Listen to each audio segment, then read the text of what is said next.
All right. Welcome back to Bring the Juice. I'm your host, Frank Dalena. Today, first time ever, actually not first time ever, but we have another Dalena on the pod, Nate Dalena. Nate, welcome to Bring the Juice. Fire me up. Good to have you in the studio today. First we gonna rock, then we gonna fold, then we let it pop, don't let it go. It's an honor. It's an honor. Yeah. You look great. Thank you. Hat looks great. It's my favorite hat. It looks great. It's not. It's a phenomenal fit. It's unbelievable. You know what? I appreciate that because I don't think people realize this. I get up all the time. Hey, where do you get your hats? And I try to not tell people, but also tell people because I'm not that guy. Like I'll spread the love, but I put a little effort into my hats. I don't just have.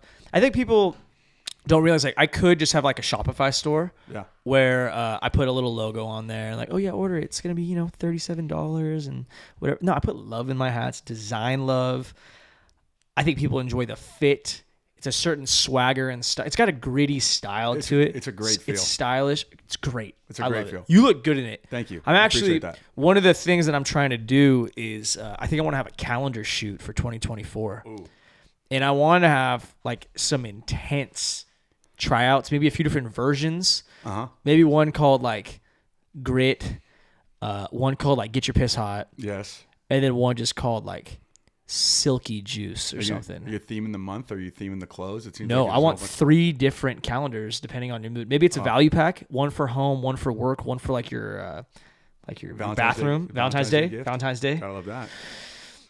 Nate, you look great. So your dynamic, obviously, for people who don't know, Nate is. Can I call you the rugby king of the San Joaquin? That's great. That's a great line. I've never been called that, but I'll take it. Okay, so rugby here in the Valley is not as popular, and I'm just going to pin the Valley on it. Like in certain parts of the United States, rugby is not as popular as youth soccer, Pop Warner football, little hoopsters, basketball, etc. Go down the list. Certainly. Rugby is just, it's not quite there yet. I didn't really know anybody that played rugby until I went to college personally. And even then it was club style. Yeah.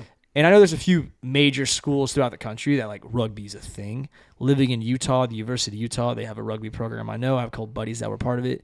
Talk to me about like, why is rugby not what it should be in the United States yet? It's a great question. Yeah, and you hit the nail on the head there for sure.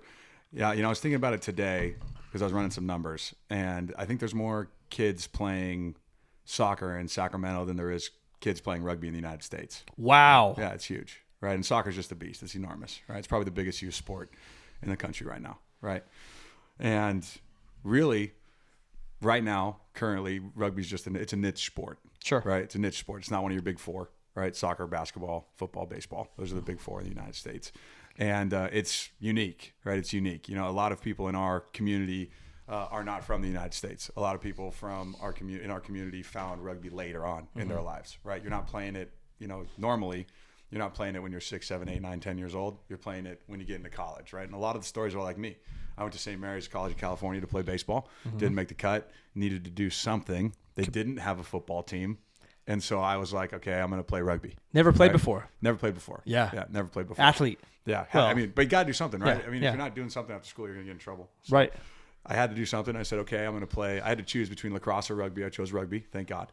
And it's been something I've been doing consistently, probably the most consistent thing I've been doing ever since. Wow. So, yeah, and it's awesome. And I think something that really helped with that is I had an incredible experience when I did play.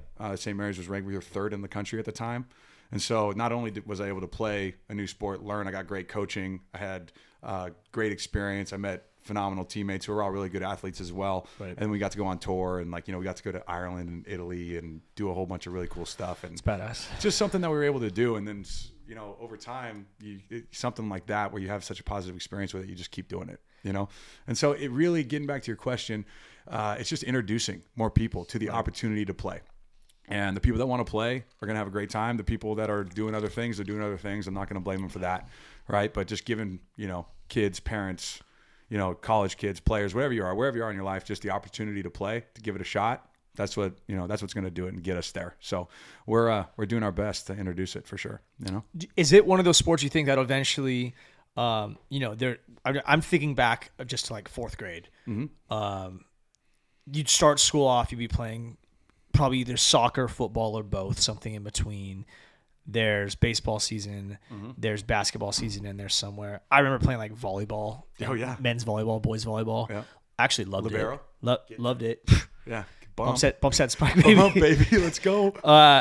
But is there a point where you want parents and kids to have those conversations of like, hey, you know what, Mom, I'm not going to play basketball this season. I want to play rugby instead. Is it going to get to that point, you think? That's a really great question. For me, this kind of goes into my methodology of sports, right? And kind of really what I think about.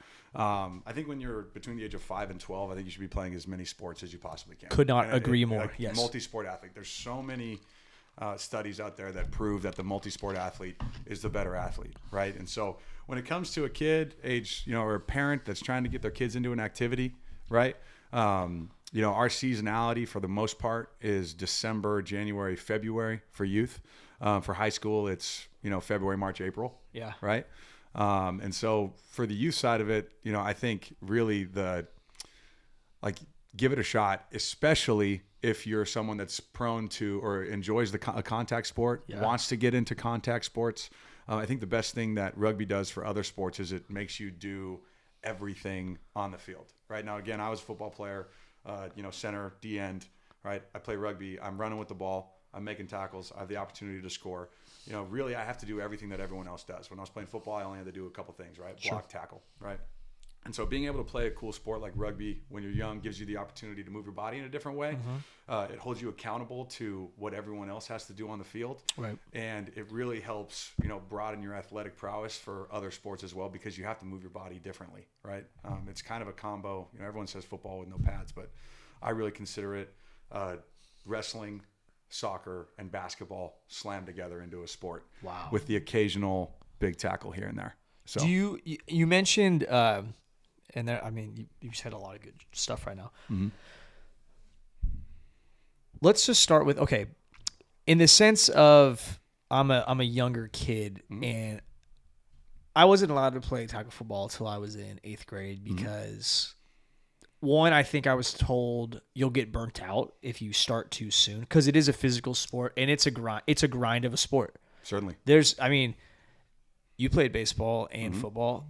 When you're done with football season, you're kind of happy to go to baseball practice the first day and you're like, there's a little more chill on my body. Sure. Put a couple seeds in the back pocket. Yeah. Maybe you're still busting your butt, but at the same time, it's like that constant physical grind of man-to-man contact. Less recovery, right? You don't have to recover. A little less recovery. Yeah. It's still stressful and all that. And, sure. and I think hitting a baseball is probably one of the hardest things to do in sports, arguably. Yeah. But it's a different type of mindset. So is it something where you think, hey, I want my kid to get involved with rugby because it's going to teach him, the morals that every youth sports program would. It teaches you how to become a good teammate, builds character, how to face and overcome adversity, work well with others. Yeah. I could go, the list goes on and on about why sports are good for kids. Yep.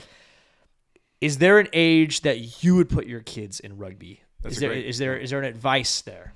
So when it comes to the options that we provide, that rugby provides, specifically in Northern California, right? We usually introduce the tackle game to players around 9, right? Okay. We can start around 9.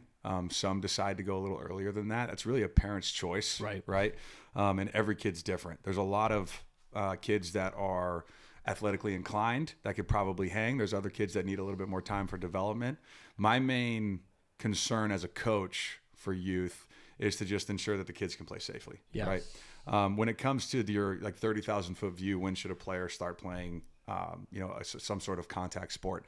I think that's a decision that's got to be made on a case-by-case basis if the player wants to, get into something like that. Yeah. I do think rugby itself helps a ton if you do want your kid to play football or if your kid wants to play football, because the way that we teach the tackle is a unique way. It's a safe way. It's a way that the Seahawks and Ohio State and other people have started to teach the tackle. It's really keeping your head outside of the tackle, and then that really helps a lot with confidence and safety once you get into football and things can get a little bit more aggressive, right? football and rugby, and that's one thing I was leading towards. We'll get into tackling in a sec, but I agree with you a lot in this sense where I've seen all sides of it. We were watching Thursday Night Football right now. Like, there's guys in the NFL that don't know how to properly tackle, which is fine. Yeah. Maybe they're paid to cover. But It is what it is. But football, should high school football coaches be making their team play rugby when they're not in season, you think? God, I would love it. Yeah. I mean, I would love it. And there's a ton of schools out there that are doing that. Yeah. Right. De La Salle being one of them. Some really big school, Jesuit in Sacramento. These are big boy high schools. No joke, high schools. Yeah. Right. And with no joke sports. Right. And so I think there's a huge benefit to it. There's an absolute huge benefit to it. If, in the off season, you're looking for something else to do, you want to stay in shape, and you're not playing another sport, I think rugby's a phenomenal opportunity, especially for football players, especially for the big guys, right? Okay. Again, center, D end, right? When are you going to get the chance to run with the ball? When are you going to get the chance to have to do different types of movements and make steps and steps are like jukes, right? Right. And run through guys with the ball, right? It really allows you to do different things, move your feet, you right? Can score. Gets better. I mean, you get better with a lot of different things when you're playing another sport, but rugby helps a ton when it comes to especially offensive and defensive line movements. I would love for football coaches to know that we're not here to take your players, we're here to help. Yeah. Right? That's kind of my main message whenever I'm talking to a football coach about this. One, we can add a different type of tackle to, let's say the quiver, right? To what that player can do, right? Because there's different tackles that you need to do, especially as you get into higher levels. There's different types of tackles on the field that you have to do depending on the situation. I think a rugby tackle is something that every football player should have, right?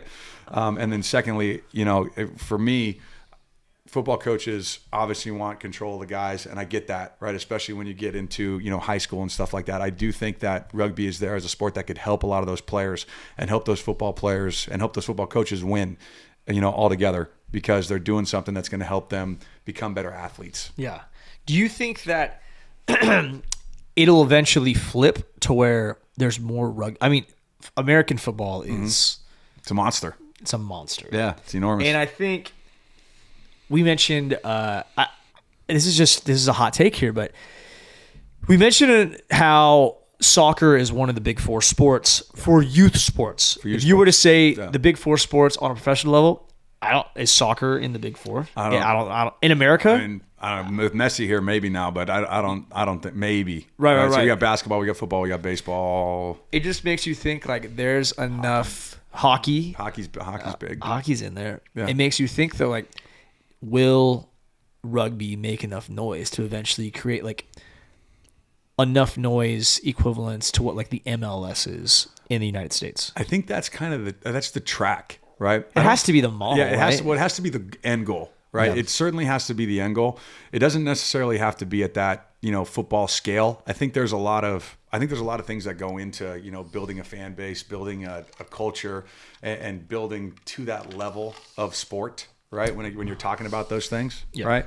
I think rugby has a really good chance to get to something that's mainstream. And what is mainstream, right? Maybe it's a hockey, maybe it's what lacrosse is doing right now because that's doing a little bit better, right?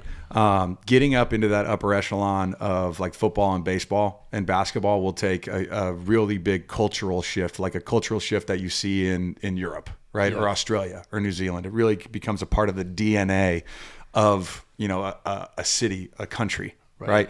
Can we get there? Certainly, but it's going to take a lot to get to that kind of point. I think we can get there to more of a mainstream sport with all of the options that we're providing to kids that are playing now from a professional track and from an Olympic track, because there are opportunities not only to play in the Olympics for rugby, both men's and women's.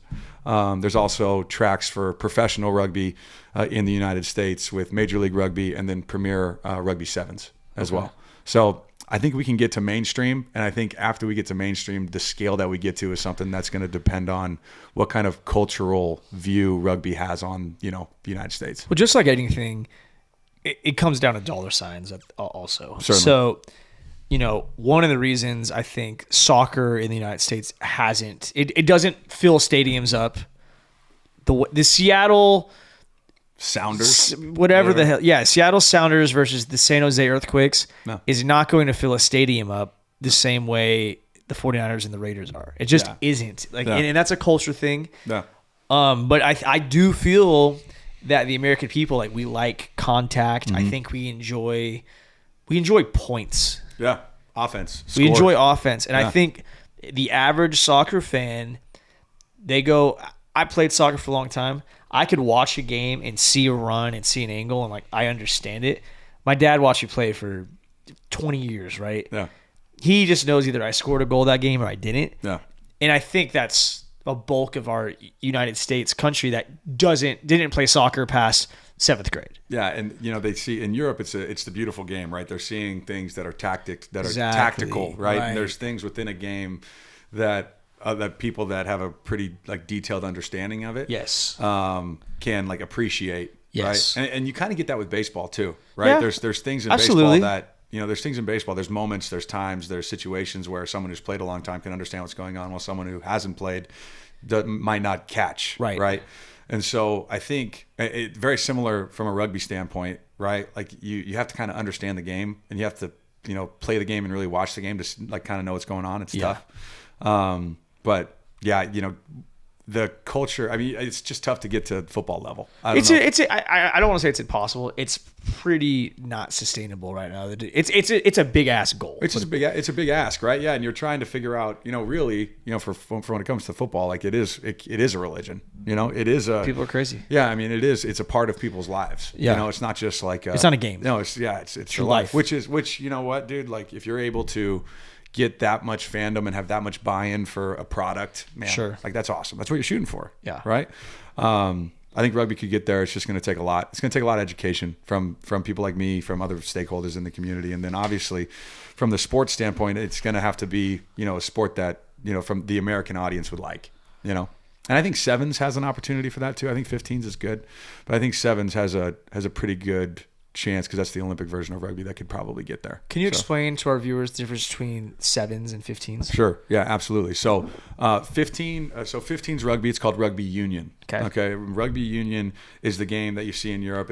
Actually right now the Rugby World Cup is going on. It's what, like, New Zealand is really known for, right? Okay. Everyone knows about the All Blacks. Yep. Right. This is 15 on 15. Right. Usually the team size is 22. Right. There's 15 guys on the field for each team. Right. It's an 80-minute game, 2 40-minute halves. Okay. 30 dudes. Yeah. Continuous. Yeah. Right. Continuous. So it's a ton. It's a lot of running. Right. Sevens is the Olympic version of rugby. Right. And it's exactly what it sounds like. It's 7 on 7. Okay. Right. The field size is exactly the same. Right. So huge field. Right. We're thinking about a soccer field. Right. With 2 7-minute halves. So 14 minutes total for the game. Yeah. So it's basically like a full sprint the entire time. And so the coolest part is, like, all these countries, if it, like, the HSBC World Sevens Tour, they all go to one place. There's a big tournament in Los Angeles every year, right? All these countries go to one place. They all play each other a bunch of times, right? So you're seeing... It's like a round robin tournament type of thing almost? Almost, yeah. You're seeing, like, a ton of games in one day. You're sitting in the stadium, and, they just... Boom, boom, boom. Boom, boom. Yeah, boom. It's awesome. Yeah. And then at the end of the day, there's a, it's seeding, then a tournament, and then champions. Wow. Right? And so it's a blast. But the games are so quick, it's like anything can happen at any moment. Yeah. Right? So What's a really score? engaging. Like, how many scores there per game usually? Yeah, so it can go anywhere between, like, a really, like, defensive game could be 14-7 or 21 to 15, 21 to 14, something like that, right? You can get 35-0 every once in a while in sevens. In 15s, like, you'll see like New Zealand versus the United States. Like, I think one of the scores was like 75-0 or something like that, right? Like, it's a much longer game, 80 minutes, and, like, it happens. You know what I mean? So you can get just sevens, though. It's just everything's so fast. It's really engaging, so I think there's a really cool opportunity for that in the United States, moving forward as well. Well, people, I mean, our attention span, it's just getting shorter and shorter, to where the more action, and even I think people, they love intensity. Yeah. Why is college football so fun? When you see a 52-51 shootout in college football, and you watch it, if you're on TV, if we're sitting on my couch, it's holy shit, this is fun. Yeah. If we're there, it's fireworks. The emotions are going pew, pew, pew, pew. Yeah. The energy. So I could see the juice. I could see in that instance, like, how that would be very entertaining, and how the American people would want to get behind that and all that. And I think there's a lot of good things coming from it too. It's easier to commercialize it, right? Because it's not a 40-minute and a half, and it's just one game. There's a bunch of games. It's it's 14 minutes. Commercials can go in between. There's always the as you get older and you can bet responsibly, right? There's the betting aspect to it. You know what I mean? And so it's really cool to see the opportunity for it coming forward. So yeah.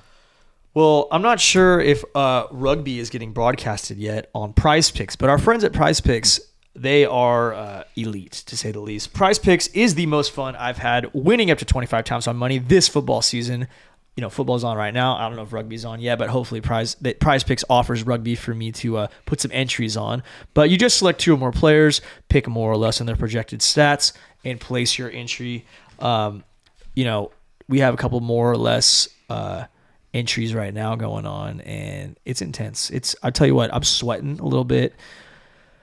How can I put this? The options that they have on the app are absolutely electric. It's more or less rushing and receiving yards combo. More or less, are you going to score? Is it anytime touchdown score? More or less, you could do combo with players.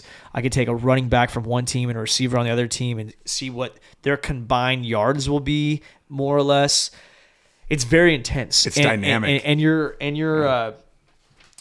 just the overall odds, I think, continue to get more intense the more entries you have. Yeah. And it's like, hey, put $5 on the line with the opportunity to your payout will be $25. That's no skin off your back. It's enough to have a little action. Yeah.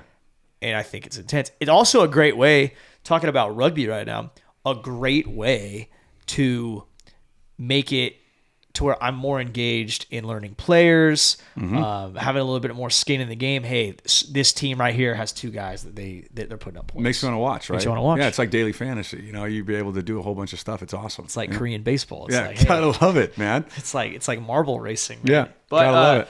Shout out to Prize Picks. Go to prizepicks.com/juice. Use code JUICE for your first deposit match up to $100. And I couldn't be more fired up today. I think we got more or less. I think it's AJ Brown. He needs 1 touchdown. We did more, and then we have Jalen Hurts rushing or throwing for more than 3 touchdowns. More than. Oh, that's great. Yeah. So hopefully things are going good for us right now. I don't know, but we'll check it out. Anyways, Prize Picks, absolutely electric. Shout out to Prize Picks. Again, use code JUICE.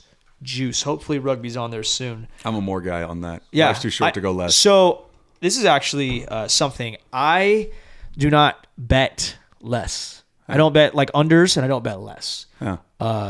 You may say, Frank, why? Maybe this guy's not going to get as much yards, or maybe he's not going to score a touchdown. You know what? I'm rooting for a good game. I want to see. I want to see fireworks. Yeah, I want action. I want to see things go. I don't want to be rooting for less. I want to be rooting for more. Again, it goes back to soccer. Do you think I want to go watch a 1-0 game? I like goals. I'd love to see my team win 4-3.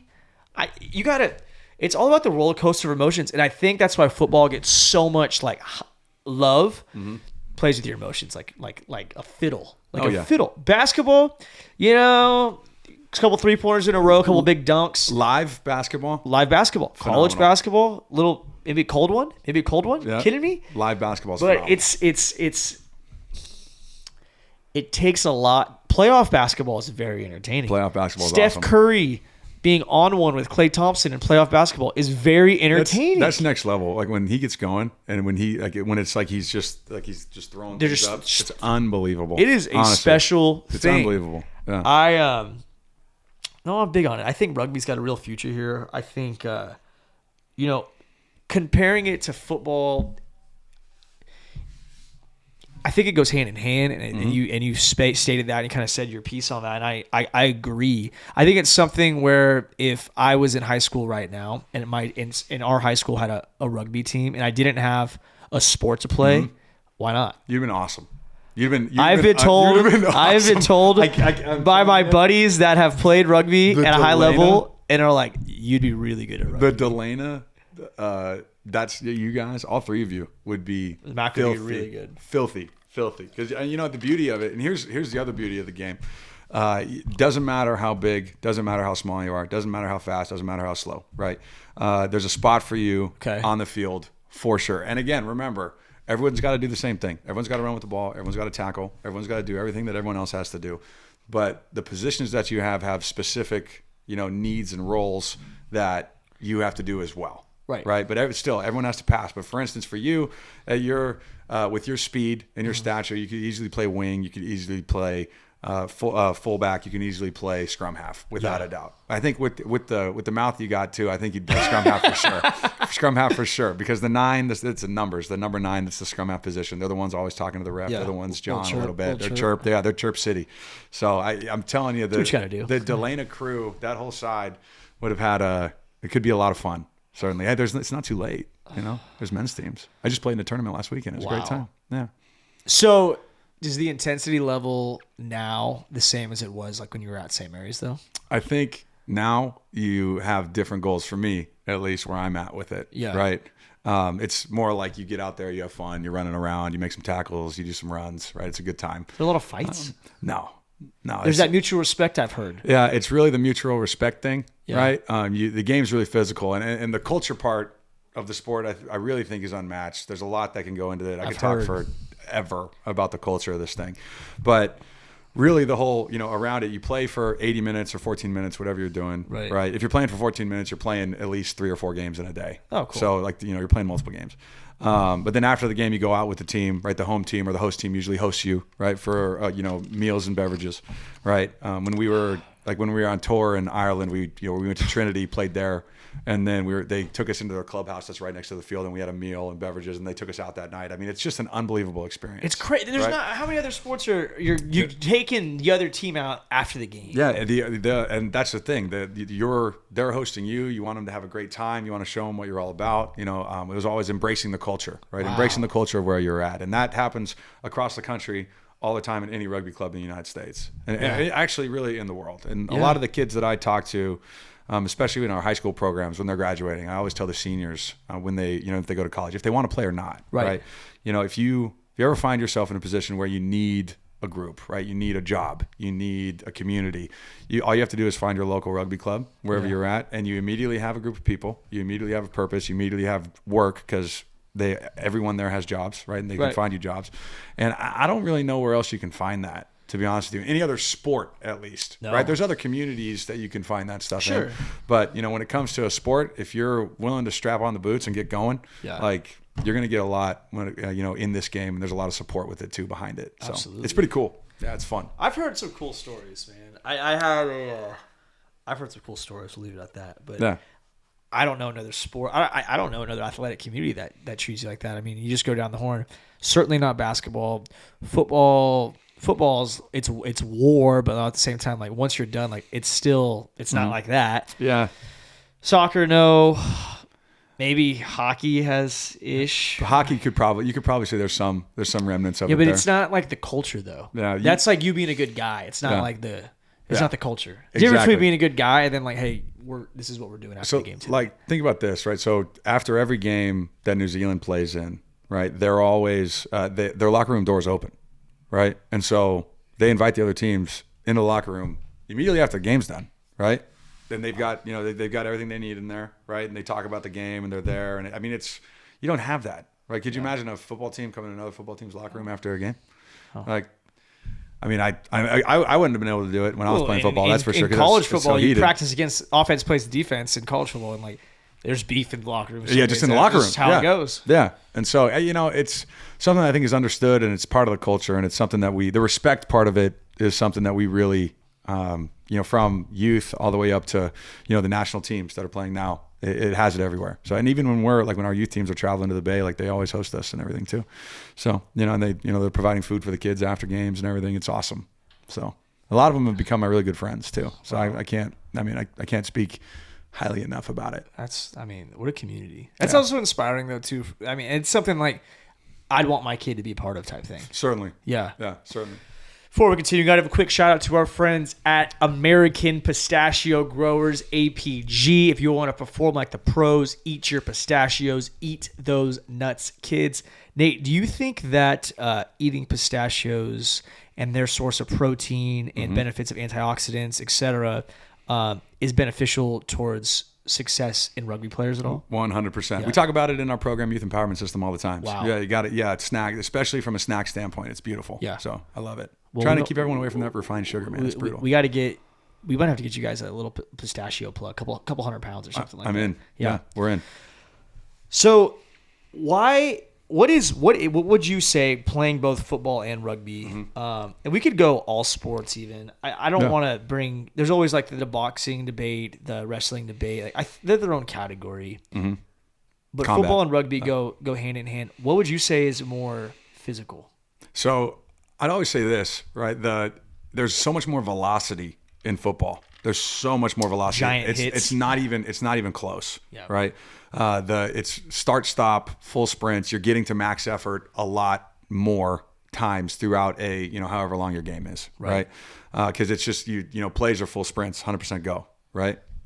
For rugby, I say it's like soccer because there is that continuous flow part of it. There's a flow to it. Right. And so really you make a tackle, you get up, you get back in line on defense, you go make another tackle again, you run with the ball, you get tackled, you get back up, you have to reshape, Yeah. And so that's why I'd like to say that rugby tackles are like wrestling takedowns because that's what they are. It's a blast double, right? You take them to the ground, you get back up, you're ready to go again, right? And so from a physicality standpoint, a velocity standpoint, you're getting much bigger hits, much harder hits on the football field. Yeah.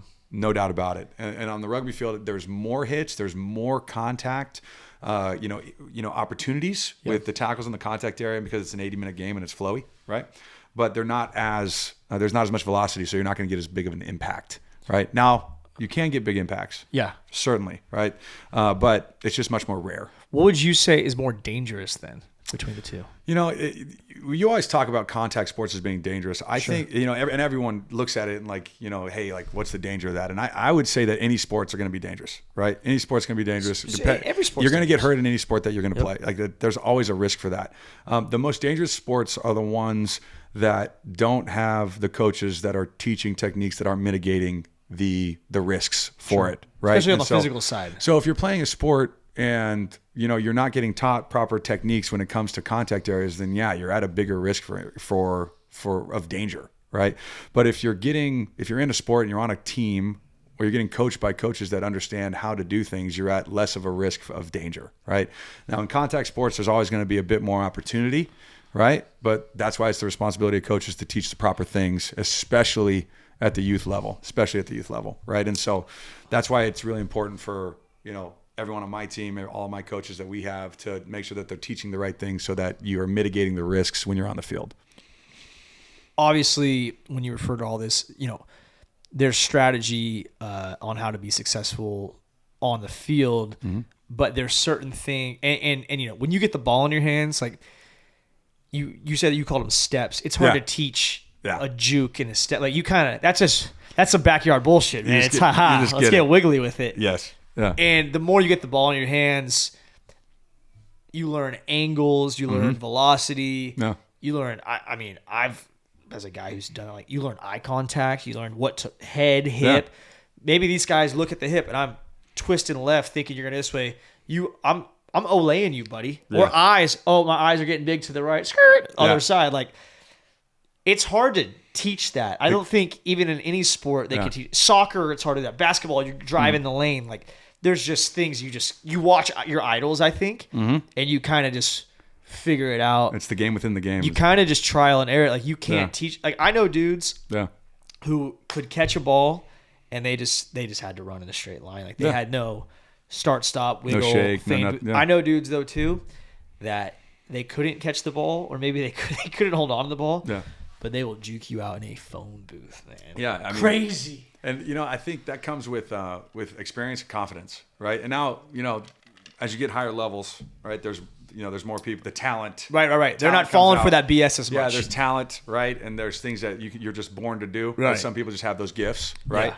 But when you start putting yourselves in situations and you start, trying different things, and as you get the experience, right, it makes it a lot easier to learn those kind of things. When it comes to anything physical, I do think if you have enough experience, if you have enough effort to it, you can probably learn it. Yeah. And so for me, you're putting people in situations to where they're challenging themselves and doing different things, and then over a period of time they start to get it, right? Well, and you mentioned teach certain things. What I was getting at to all that is you can't teach them how to juke, but the biggest thing is teaching them how to tackle. Yeah. So in tackling in football, we kind of discussed it earlier, and I'm sure it's the same thing in rugby. It's like any sport, but it's all about angles. If someone's coming heads up on me, if I could use the sideline as my friend, Totally. if I got, contained versus, hey, go make the play, like how am I coming? How do you teach the proper way to tackle? Like let's say it's the first day of rugby. Yeah, I love this question. So it's a progress. Thank you for that. Yeah, it's a progress, right? And there's different milestones that we need to hit, but our base tackle technique is foot in the hoop, cheek to cheek, wrap and drive. Those three things. And I like to speak in threes when you're coaching. Yeah. It's just the easiest way for kids, players to remember. It's got a little coaching thing for all my coaches out there, right? Yeah. You speak in threes. So foot in the hoop, cheek to cheek, wrap and drive. Yeah. And so I'm going to go into a little bit of detail on it. Do it. Right? So for foot in the hoop, right, I want you to imagine like if you ever played NCAA or Madden football, okay, right? There's a ring around the player that has the ball, yeah, right? So what we want our tacklers to do is put their foot in between that hoop, in between the feet, right? So that's why we call it foot in the hoop, right? I also I'll bring out hula hoops and I'll place it on like standing still tacklers, so that making sure that they're getting their foot in the hoop there. The second thing, and this is where I get a lot of blowback. It's cheek to cheek. Okay. And so what we call that is face cheek to butt cheek of the ball carrier. Yep. Okay. And so your head is actually on the outside of the ball carrier instead of across the bow, which is what I was taught in football when I was in high school, which was great. It works. Right. But from a rugby tackle, we got to keep our head outside of the tackle. We're not wearing headgear. Yeah. Right? We're not wearing anything. And so we keep our head cheek to cheek, face cheek to the butt cheek of the tackler. Right. And the last thing's wrap and drive. Right. So wrap up, drive to the ground, get back up, do it all over again. Yep. Right. So it's a safe, effective, and in my personal opinion, when you do all three of those things, you actually have better leverage in a tackle than if you do have your head or your body in front of the ball carrier, because your body's moving in sync together rather than having your top end in a different on a different angle than your bottom end. So for me, I mean, I'll die on this sword certainly, is foot in the hoop, cheek to cheek, wrap and drive. Works in rugby, definitely will work in football. You just have to teach it right, and you have to execute properly when you're on the field. You've definitely taken your tackling critiques to a new level. Yeah. Was passing through social media recently, and you popped up on my feed. Yeah. You do these, what would you call them? Tackling reviews? It's Rugby Coach Rates Tackles, I guess. It's a tackle review. Okay. Yeah. Talk how that start. Where's it at? How's it going? I need to do better on social media as a coach, and the opportunity to again, I go back to educating. Right, you have to educate people about the sport. You have to educate people about what you're doing. Yeah. The best. You're definitely doing that. A great job of that right now. By Thank the way. you. I appreciate that. I can get pretty verbose sometimes, so I appreciate that. But I decided to, I said, okay, what can I do on social media that's not that hard? Sure. That I can, like Coach Nate can talk about, right? And so I started doing these tackle techniques, or these rating of tackles, based off of rugby tackling, right? The first one I think was one that I just saw on there. I just made a remix. The second one was one of my players. He sent it in. Brock. Shout out to Brock and the Bassarinis. They're unbelievable athletes. They're great. And then the third one, I kind of did it as a joke. It's a parent tackling what had to be like a 10-year-old in full pads. Okay. And so I make the review. The dad had his head on the front, right, which was wrong. Cheek to cheek, right? Got to be a head on the outside. And then he was much too high, right? He wasn't cheek to cheek. He was probably cheek to like shoulders, right? Because he was tackling a 10-year-old that was like nothing, and then he's tall, right? And so I kind of did it as a joke, and I gave him a 3.5, and it exploded. Just went off it went off. It's kind of weird. I wasn't really expecting viral. It. Yeah, I never. No, you don't know. It has some numbers on it. Yeah, and so I wasn't expecting it. It's a little weird to have a bunch of people, like looking at the technique, but it's what I asked for, so I'm not going to complain about it, right? But what was shocking to me was, I'm in this every day, right? Like, my 9 to 5, I work in rugby, right? I'm an administrator. After work, I coach, right? And so I'm in this every day. This is what I do. This is my life.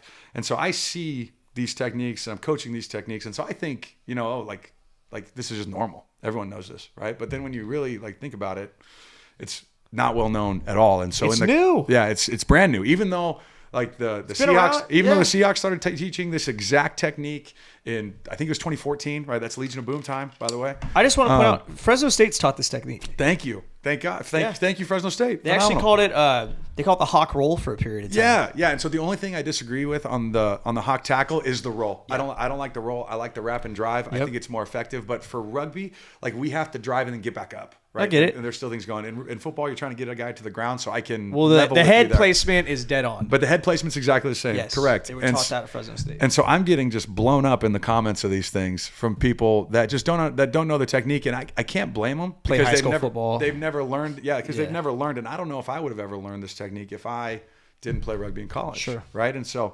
I take it upon myself to just do my best to educate as many people as possible on this different and effective tackle technique that can transcend sports. Right. It really, football, rugby, and even wrestling, like it's all. I mean, it works. Yeah. So, it's been really fun to kind of get that engagement, and I'm definitely grateful that I'm getting seen. Sure. Because there needs to be, more education about our sport and what we're about and how we're doing it. So I'm grateful for it. It is weird, but it's also like something that I definitely plan on keep on doing. And I would hope that it would spark some parents or some players, whoever you may be out there, to, give rugby a try for a season. Yeah. Right. Find your local youth club, see if you like it, give it a shot. If you don't, fine, that's great. But at least you got out there, you gave it a shot, and maybe you learned something, and maybe you did something that you've never done before. So that's cool, right? And so I appreciate it. I thank you for bringing it up. But it's been a really weird ride and wild ride. So we're gonna keep on going though. I'm gonna keep rating, and the standard is the standard. The standard is the standard. The standard is the standard. You gotta keep it high. 100%. Yeah. No going down, baby. So we gotta go. You mentioned your commitment to rugby. I know that SenCal Rugby is you got the shirt on. Yeah. For people who aren't familiar, tell me just kind of what your dynamic is between that and your other current rugby, jobs, ventures, roles. Awesome. Yeah, thank you. So rugby in Fresno and in the Central Valley has been around for, at least a decade now, at least. And in 2015, 2016, I was back in Fresno. I was working for USA Rugby. I was developing rugby in the area.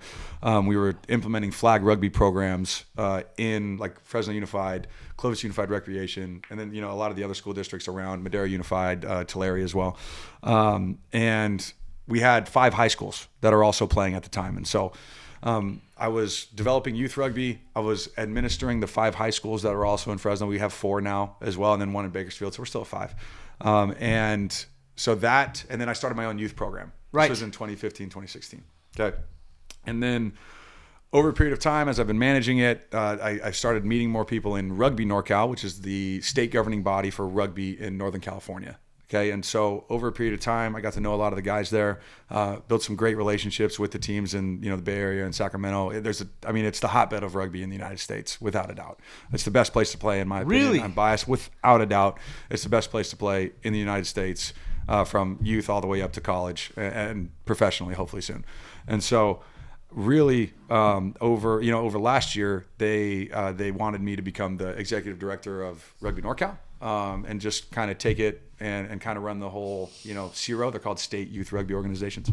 And so during the day, I'm administering the Rugby NorCal. In the evenings, I'm coaching for SenCal Rugby Club and SenCal Youth Sports, which is our nonprofit in the area that manages all high school and youth rugby in Fresno.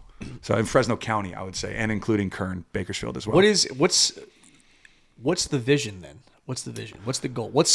I know you got some big time goals, but what's on the horizon a little bit? From a Rugby NorCal standpoint, we definitely want to introduce and get more people playing, without a doubt, right? We want to grow the game. We want to make sure that people are playing the game in a safe way, right? And really, we are all looking towards 2031 and 2033, which is when the Rugby World Cup is going to be in the United States. And so, it's huge. So the men play in 2031. The women are going to play in 2033. And this is for rugby union, so 15 on 15. It's actually happening right now as well in France. It's every 4 years. It's like the Soccer World Cup, right? And so we're really focused on growing the game to increase our player pool so that we can have success in 2031 and 2033. So any high school age player right now, middle school age player, like those are the kids that are going to be playing for the United States in 2031 and 2033, which is, it's what I'm doing every day, which is awesome. So what is the Olympics are in the United States before that? Yeah, so in 2028 or 2026, I think it's 2028. Maybe, it's in LA. Right. Yeah, and so that's going to be, so sevens rugby, men's and women's, will also be there in 2020 LA. in LA. And so it's going to be like the next 10 years. It's not that for far rugby. away though. No, the next 10 years for rugby is a phenomenal opportunity for kids that want to try and play professionally, represent their country in a sport, likes contact. Like this is a once in a lifetime era of this of what we're about to do. So I'm grateful for being in this position, but I take it with a lot of responsibility because we should nail this thing and we should be really good by the time 2031 gets here. And, hopefully we can be playing with teams like Ireland and France and New Zealand and giving them games. So Before we continue, quick word from our friends at FFB Bank. You remember Fresno First Bank? They got a new name. It's called FFB Bank. FFB Bank is the premier bank of the Valley. They're also gone from just local to national. They're kicking butt everywhere, just like Bring the Juices. FFB Bank, if you want a premier banking experience where you go in, they give you a personal plan, personal approach, a handshake, hey, did you go catch that rugby game last night? Did you listen to Bring the Juice, Go Dogs, whatever it might be. FFB Bank is the place to be. Nate, I know you got a relationship with FFB as well. Yeah, they support our programs. Really love everything that they do there, and I can't talk highly enough about them. They're great People, and you know what? I don't know about you. If I own a business, I want to be working with FFB. We're happy to be working with FFB, and we appreciate their support. Yeah. Nate, the athletes in the United States, would you say true or false, athlete-wise, we're probably number one? Has to be. Has to Not be, even right? close. So if you had to build, let's talk sevens right now. Okay. I love this exercise. Yeah, it's a good exercise. Who's your starting seven right now? So you really have to look at you really like current football players or current anybody? Current athletes, and tell me why. Current athletes and tell you why. For sevens. Sevens. Okay. So you need to give me your seven. So for my center on my sevens team is Fred Warner. It's not close. Like the guys, the linebacker for the 49ers. Can you give a quick bullet point description as to what center needs to be? Okay, so your center is your guy that fast but stacked. Yeah. Like great shape, huge, great Fred Warner. Yeah, Fred Warner. Like you look at Fred Warner and what he does and how he's able to move sideline to sideline, but also truck people in the gaps. Absolutely insane. He's unbelievable, Yeah. right? And so that's the kind of guy you want at center because he's able to really dominate in the contact area when someone's trying to tackle them. If you in sevens, you want to make one-on-one tackles, and if you can make one-on-one tackles, you're going to win most of the time. But if it takes two people to tackle you, it's an immediate overload on the other side. Right, because if two people are tackling you, you're eliminating another defender. Right, so Fred Warner's great. Okay, he's your center. So that'd be good. My wings would have to be there's a lot out there, and I'm kind of going through my fantasy teams right now. Yeah, too. So I'm gonna go rookie Garrett Wilson because he's fast and creates a lot of separation. But can he tackle? So like that, I think he would be able to. Yeah, I like he's humble. Did you see Hard Knocks? He's a humble dude. I like him. And then on the other side, can I do past?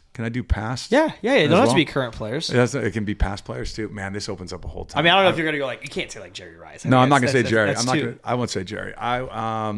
On the other side, I want someone that's a little bigger but also incredibly fast that no one could catch. I'm gonna go Calvin Johnson. Yeah. That's easy. I would say Julio, call. But yeah. Julio's fine. I'd go Calvin over Julio, which might be debatable, but no, I saw him play. I saw Calvin Johnson play twice. He's a man among boys on an NFL field. It's unbelievable. And then for your the quarterback of the team, right? It's usually the fly half is what it's called. I'd have to go someone that has a good head on their shoulders that can also pass the ball. Man, this is tough. I'd probably go Lamar. Right, I'd probably go Lamar Jackson. Right? Yeah, because he can pass and he can run and he can create different matchups. Right. And then how much? So what would that be? I've got four guys right now. Four guys. You got Fred Warner at center. Your wings are Garrett Wilson and Calvin Johnson. Yeah. Your fly half is Lamar Jackson. Fly half's I just go with those four and we'd win. I'd go. My last guys would be Saquon if he could stay on the field the whole time. I would say who's another good one? Derrick Henry. From 3 years ago. And then give me one more guy that I think that can make. What's he need to be? Tell me we need one more dominant tackler. I would say. Dominant tackler? We need a dominant tackler that has good size, but it's also pretty dynamic. We're looking at DNs, maybe some outside linebackers or a safety. Like an Ed Reed? Like an Ed Reed. Yeah, Ed Reed would be pretty nice. I'd go there. And this is just off the top right now. And so, I'm probably missing a lot of good guys, but I think Ed Reed would be pretty solid.